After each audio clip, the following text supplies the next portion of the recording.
Hey guys, welcome back to PA Underground here. We're out exploring the West Brookside Colliery.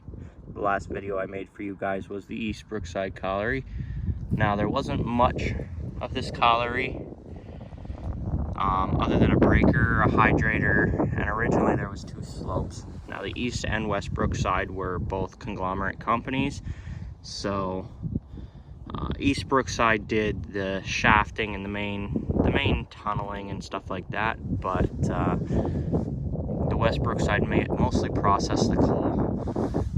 I'm standing in the breaker ruins as we speak. That building looks to be a substation for the breaker. Now I'm not going to be able to say what every building was out here. I do not know. I mean, I could. I do have the maps in my collection of this colliery, and it does precisely tell me what every building is, but it's, again, pretty useless knowledge. But I'll give you guys a walk around of this place. This place is pretty extensive. I'm gonna have to get on the quad on and off to get to places around here. So yeah, join me. So this is the main rail line coming from the East Brookside to the West Brookside. This was a major route here. At the end of this route, it actually splits into 3 track segments. Of course the track is gone, but it splits into 3 track segments down there, and then they converge and they would dump everything. So all the tailings that would be refuse, rock, and overburdened material, that all got sent down to what we call the Sheridan Banks, which I will show you later in this video. Massive column piles, but we're walking the main trail here. There is actually 3 levels of this trail. There is one above me, there is one below me. The one below me was for the processed coal.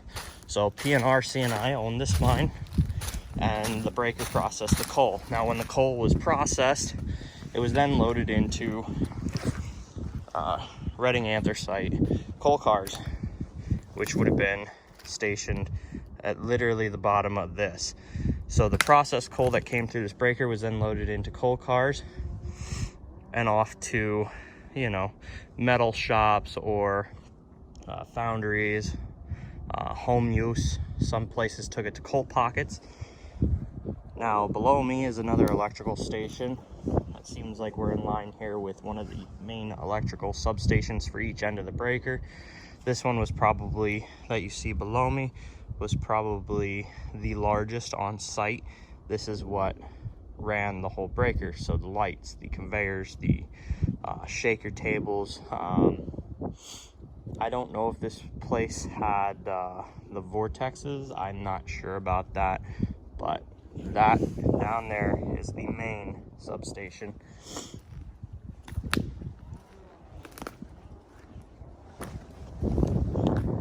Now again, in this video I will reiterate that this colliery was, again, 2 collieries, East and West. The East did the mining via shaft and a couple slopes and also a couple drifts.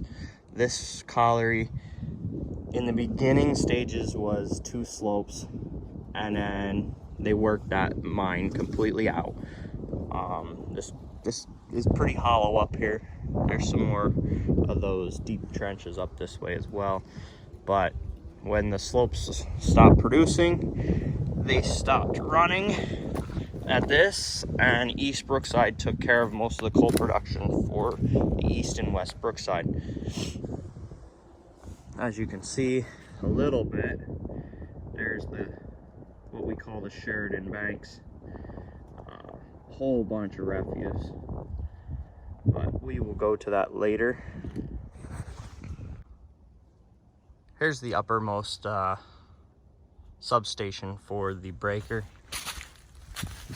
One of the few remaining buildings still here. Let's have a peek inside, shall we?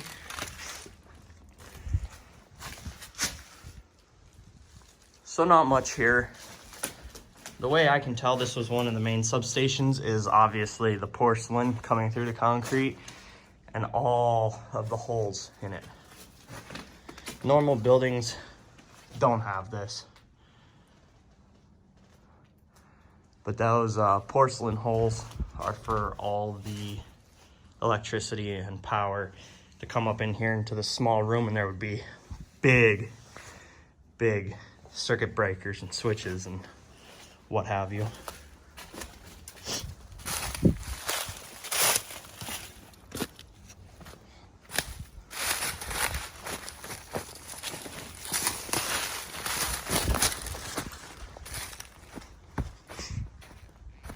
Now, what stuns me the most about these places are the walls that they built with the rock. Now, somebody somewhere at some point built those all by hand, just by rock that they either pulled out of the mine or that they had as refuse coming by.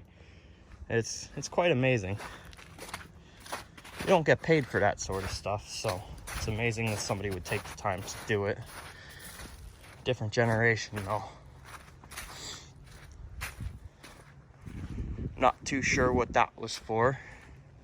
Could have been a number of things for the breaker. Now, also up here on this mountain was what they called the hydrator, the pay offices, and everything that pretty much had to do with the employees.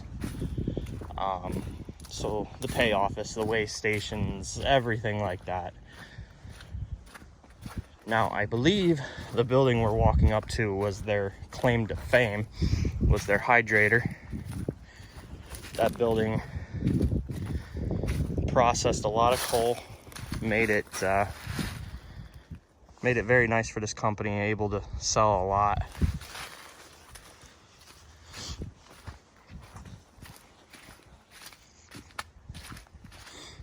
We're actually walking down the center of the building now. Now, the rail line did follow us here. Take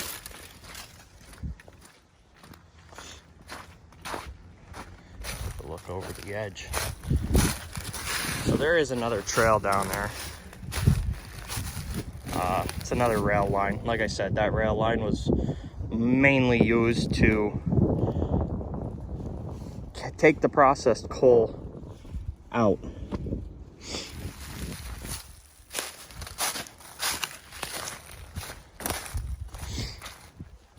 Now, back here at the end of the hydrator, this is where I said it split into 3 rail lines, and it's where they would have a storage kind of area for rail cars and stuff like that. But that was back here. It was also another place to dump. There's a lot of refuse back here, and they'd have a small line.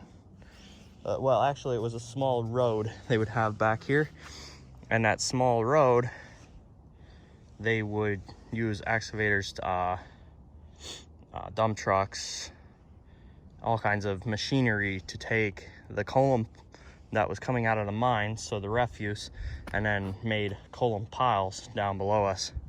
Now, there's a very nice video of this on YouTube, so please check that out. I will link it in this description below. But yeah, that's where it split into 3. Now, you can only see 2, but it did split into 3 sections here for storage.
All right, so we just took a drive from the West Brookside breaker area, and we came down the line towards, actually the breaker's right back there. We took a drive towards East Brookside, and down the road is what we come to, the number 5 slope for the West Brookside Colliery. Now this was dynamited and filled by the DEP numerous amounts of years ago. There are pictures from the early 2000s of this portal still being here, but as of today, yeah, it looks like that. So this is the number 5 slope for the West Brookside Colliery, and it's called the number 5 slope because it is in the Lycans Valley number 5 vein. There is only 2 of these for the West Brookside Colliery, the number 5 and the number 4. Obviously, the number 4 slope would be for the Lycans Valley number 4 vein. But this is what's left of the slope. So out there by my quad would be an engine house and a tipple. And that tipple would cause the rope to go across and go down. Now when the cars hit this, there'd be rollers on the ground because this is, well, obviously vertical.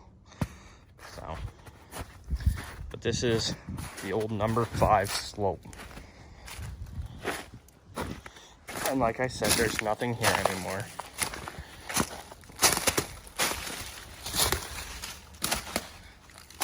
Another way to tell this does go underground is that there's moss and moisture everywhere. Actually, that might be a hole there.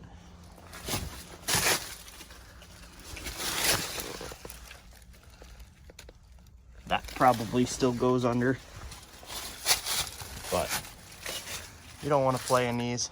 These are vertical, as I've mentioned before. Also, the landowners are very nice people. They have an off-road park up here, and they offer a lot for the community. So please stay out of these mines and enjoy these trails.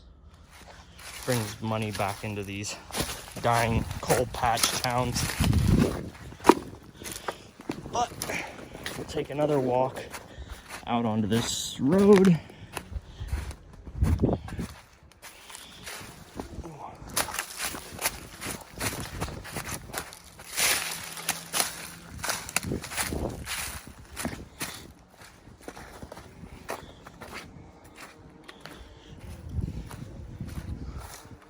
It's just absolutely beautiful up here. There's buildings and foundations everywhere.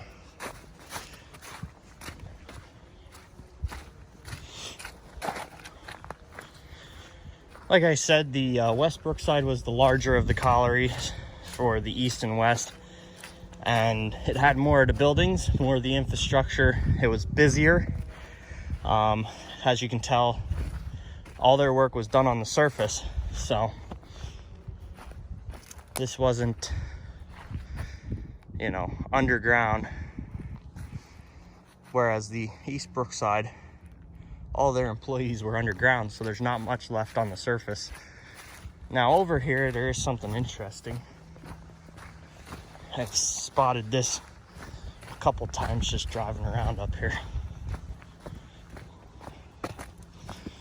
So up on the hill further in front of us, there used to be a boiler house for the West Brookside Colliery. And laying down here in the ditch, probably from when they destroyed everything. Now this is a recent ditch caused by the runoff. But sitting right there, that's been eroded, is one of the old boilers for the colliery. And like I said, the boiler house is probably, I don't know, 3,000 feet that way and on the hill. So for it to make it here, that's a long way away, but it's interesting. Now, as you're looking at that boiler and you turn around, there's another little building there. These are all dynamite storage areas. So you can't store your dynamite without it being locked up. And these offered a place to store dynamite that was secure, weatherproof, electric proof. You can't have electric or anything else. It might set off the dynamite. Now these buildings, this one isn't, but these buildings were usually wood lined. Obviously the wood would be so old now that it's rotted and gone. But yeah, these were wood lined. There's another one above it as well. So that also tells you we're really close to the slope, which is right over there.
Hey guys, so we just took a ride from the East Brookside to the West Brookside, and then I showed you guys around the West Brookside, but now we're up at what they call the Sheridan Banks. Now this is actually not the Sheridan Banks where I'm sitting. We call this the Class Banks, but you can get a good view of the Sheridan Banks from up here, which was the refuse pile for West and East Brookside. And that's right down there. So all those coal lands down there are the refuse piles. Now that was actually cleaned up I think in the 70s, so a fair amount of years ago, that was actually cleaned up a little bit. Now the tailing pile that I'm sitting on now is from another mine called, I believe, Acme Coal Company. But they call it the Class Banks because obviously there's the Tower City High School. Right over there is Tower City, Reinerton, and Muir.